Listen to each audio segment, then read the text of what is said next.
Една моја поента во трудот е, не сум го рекла јас, некој друг, што е од оваа област, дека инвестирање во промоција, маркетинг или во градење бренд идентитет не е трошок, тоа е инвестиција. Значи, ако не инвестираме во тоа, како ќе добиеме?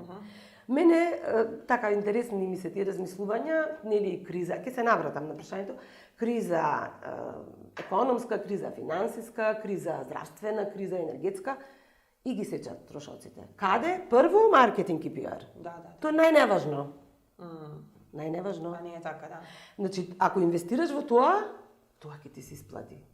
Бидејќи тоа после носи и купувачи, и потрошувачи, и гости, и нормално и пари. Дали треба да има, ајде, нека е промоција. Мора да има.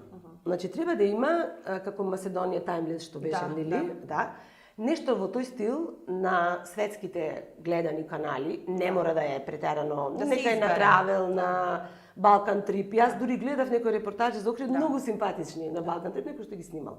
Значи, јас ги гледам, значи други ги гледаат. Значи, на некој така патнички... Ја се позастапени. Да, на некои туристички канали. Но, оно што сметам и тоа го нагласувам, дека треба да се форсира и фаворизира, тоа е добро визуализирано промовирање на Охрид на социјалните медиуми.